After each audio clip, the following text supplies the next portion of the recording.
Welcome to Within the Frame, where we bring the most pressing issues across the globe into focus. I'm Kim Mok-yeon. Extreme heat is no longer confined to the places we traditionally think of as hot. Now, this summer, Seoul had been hotter than Bangkok, while parts of Europe have seen temperatures climb above 40 degrees Celsius.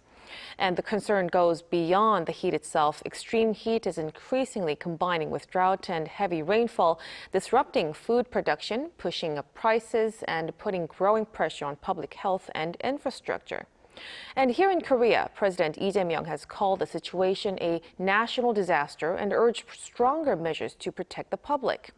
So why is this global heat map currently changing, and how can countries better prepare for a world of more frequent and intense extremes? For answers to this, we connect to Liz Bentley, Chief Executive of the Royal Meteorological Society and President of the European Meteorological Society as well. A very big welcome. Thank you. And also joining us is Aigoo Dai, Distinguished Professor of Atmospheric and Environmental Sciences at the University of Albany, SUNY. Good to see you. Thank you. So let's start the discussion right away, first with Professor Dai. So lately, we are aware that summers simply feel kind of hotter than they used to be before. Why are heat waves becoming more and more intense? Yeah, it's true. I think people in many places can feel the summer getting hotter. That is actually backed up by scientific evidence. Data shows temperatures have been rising rapidly in the last many decades. So when the temperature increases during the hot events, we're going to feel much hotter temperatures during the summer. So under global warming, summers are going to feel much hotter in every place, especially in northern, mid, and high latitudes, where global warming has been the largest. So I think it's not surprising we are going to see hotter summers under generally warming climate. Mm-hmm. That's quite concerning to hear that summers would be even hotter than currently. Then it's not just the intensity that many are concerned about. Ms. Bentley, Korea's weather agency says heat waves are starting earlier and ending later than a decade ago. So the duration of this heat waves. So are our summers simply getting longer? Can we say that? Yeah, meteorologically, we still look at June, July and August as being the summer months, but that intense, dangerous heat is happening earlier in those summer months. We're seeing those extreme heat waves happening in June, when typically they may be confined from mid-July onwards. And what we might have seen as traditional summer weather is actually now coming in spring, late spring, and extending into autumn as well. So the summer, as we traditionally would have seen it, has extended to a longer period, but that extreme heat that happens in the middle is also increasing in duration. Mm-hmm. So we're also hearing that the global heat map is also changing. Seoul was recently hotter than Bangkok, while parts of Europe topped 40 degrees. Then, Professor Dai, why are places that weren't traditionally this hot becoming new hotspots? Yeah, that's true. This is because global warming has led to temperature rises much faster in the mid and high latitudes than the low latitudes. So when you increase faster in the middle latitude, high latitudes, it's going to, and also the weather patterns naturally fluctuate more widely in the mid and high latitudes than the low latitudes and the tropics. So the combination of those two factors, larger warming and wider fluctuations in weather patterns, tend to cause more frequent, intense, hotter temperatures in regions like Europe and the Northeast Asia. And so it's a combination of global warming and natural weather fluctuation. Then do you think this would continue, the situation? Yeah, yes, all the model projections suggest that global warming will continue, and there is no reason to expect weather patterns to dramatically shift to a less frequent extreme events in the mid and high latitudes. Unfortunately, many regions, many cities like in Europe, Korea, northern China may not be used to hot temperatures, and air conditioning may not be widespread in those regions. So it's a major, I think, it's going to be a major health problem for people living in the mid and high latitudes. Right. I guess we'll really have to prepare for further extreme heat coming in. So this heat is increasingly coming with other extremes as well lately. Ms. Bentley, in Korea, we've seen heavy rain followed by almost immediately by severe heat, while some regions are also battling heat and drought at the same time. Why do you think this kind of situation is happening more often? Yeah, so climate change is doing multiple things. If we think about the increased temperature, a warmer atmosphere can hold more moisture. So when it rains, we get intense rainfall. So the risk of extreme rainfall events has increased as our climate changes. But that warmer atmosphere also leads to more evaporation of moisture at the surface, so those soils dry out much quicker, and then the heat of the sun can get to work much faster, allowing temperatures to rise at the surface much quicker than they would do if the ground was still quite wet.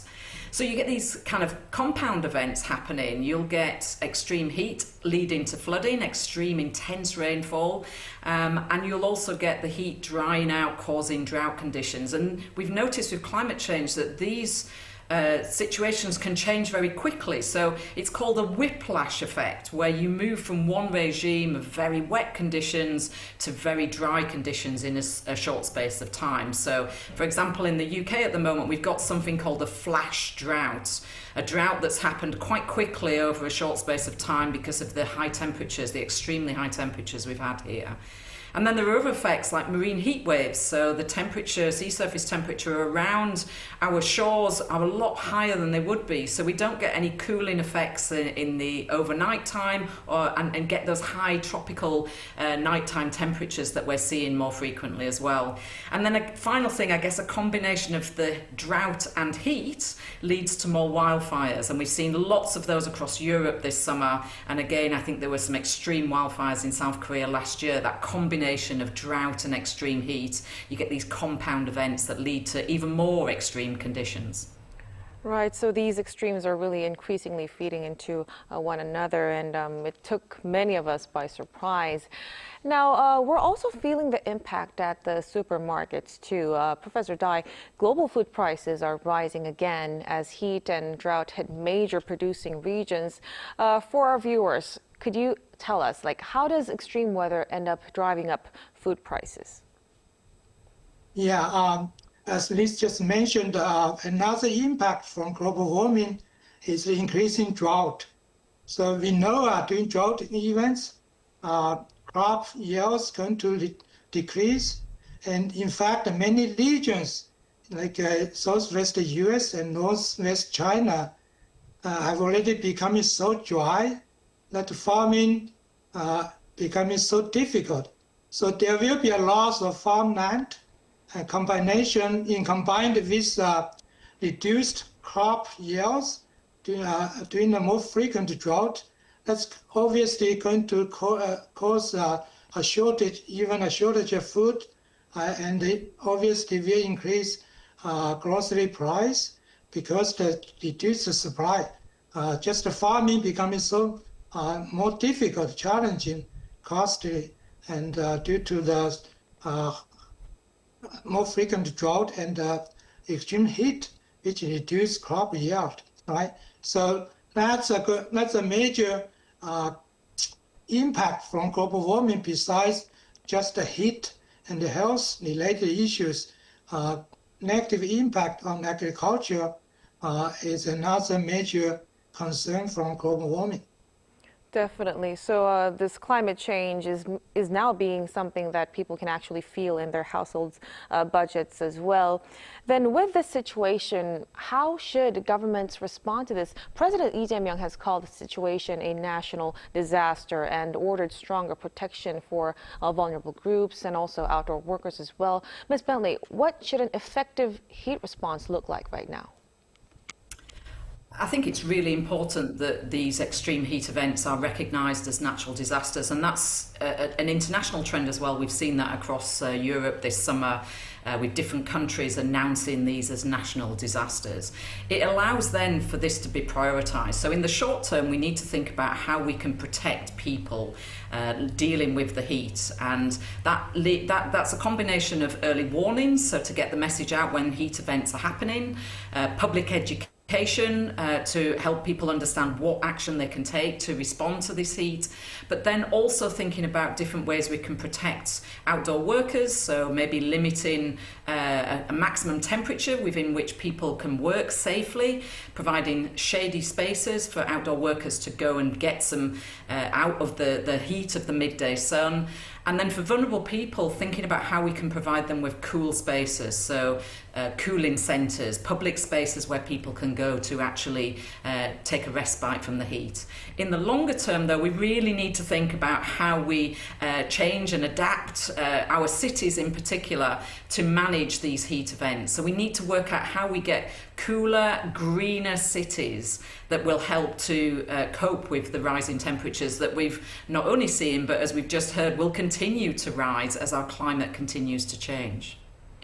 Well, just a quick question for starters. In order to create a cooler, greener environment, what would be necessary?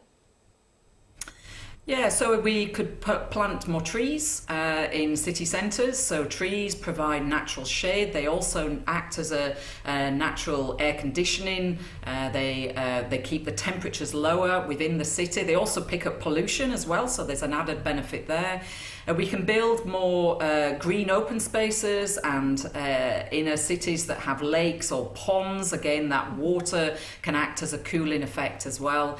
And then really just think about where we need to use air conditioning. So air conditioning in public spaces where people can go, cooling centres where people can go and just have an hour or so out of the extreme heat in order to just allow our bodies to have a bit of a respite from the intense heat and the impact that it has on our human health.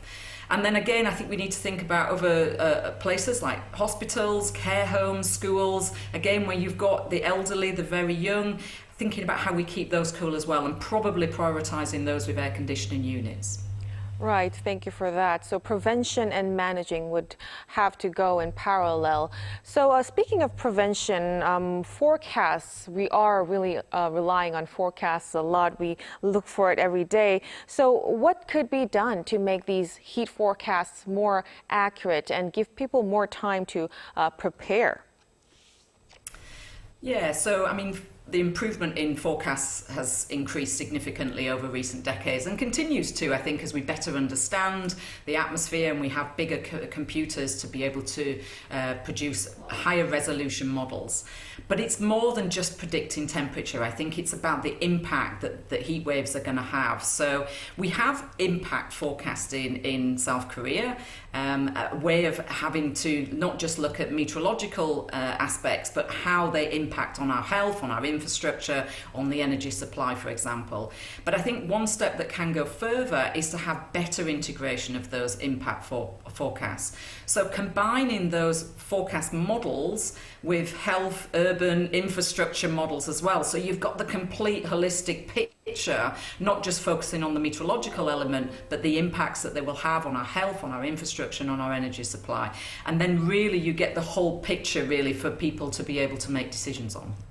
Right, absolutely. So we will definitely hope for that to improve the situation. So the earlier people would know what's coming, the better they can prepare for that. But even with a better preparation, some losses are quite unavoidable. Korea is looking at climate insurance, including compensation for construction site workers who lose income during extreme heat. Professor Dai, how much could this actually help? And also tell us what other measures can Korea learn from overseas? Yeah, I think climate insurance will likely becoming more widespread and necessary. In the U.S., the insurance industry has already taken long-term climate change into their risk calculations. So like for the damage from hurricanes, floodings. So many sectors already considering long-term climate change as a major factor. So we need to really seriously consider the impact from global warming, from climate change in every sector. So I believe increasing insurance related to climate change is very important and will likely becoming more necessary. There are also many other issues people can maybe the society can prepare. I personally think installing air conditioning on all the buildings and also build a resilient, stable electricity power grid during the hot summers are very important. So we need stable power supply during the hot days. We don't want to power outbreak. And many old buildings, I think the government may be able to, old homes, encourage installing air conditioning at the northern latitudes where people are not used to hot temperatures. So those measures, I think, at least can, to some degree, mitigate the negative impact from global warming. So I think there are many things government and the society can do to prepare for the hotter temperatures. Right, definitely. Those will be really helpful moving forward. Now, if we look further ahead, adaptation can only go so far. So what are the most important longer-term steps countries need to take as extreme heat, drought, and heavy rainfall become more common? Yeah, I truly agree that adaptation has some limitation. We need to go to the real cause of the problem, which is to stop emitting carbon dioxide and other greenhouse gases from burning of fossil fuel. So we need to switch to alternative energies, at least for the next, maybe hopefully it can happen in the next few decades. We already have certain technologies like power wind and the power solar energies have already becoming cost competitive with traditional fossil fuel energy. Our society just need to put more effort to adapt to such clean new energies. Hopefully we can do that soon enough before global warming causing too many catastrophic impact. So as a society, I think we need to switch away from the fossil fuel energy and seek more alternative clean energies. And there's already some solutions available. It's just a matter of for the society to put effort to switching away from the old infrastructure into the newer source of energy. Right. So ultimately, we really have to address what's driving these extremes. Now, finally, before we conclude our discussion tonight, Ms. Bentley, tell us, what do you think is the most important advice you'd give people to people who are trying to stay safe during this heat wave, especially when hot nights give the body little chance to recover? Yeah, I guess there's different things that we can do. In the daytime, drink plenty of water, keep yourself hydrated, stay out of the direct sunlight. The temperature under direct sunlight can be 15 to 20 degrees more than the temperatures that we hear on the forecast. So it's a lot hotter under direct sun, so keep in the shade if you can. I think really just at night time, if you can, just try and have a fan nearby, because what you're wanting to try and do is allow your body to cool down.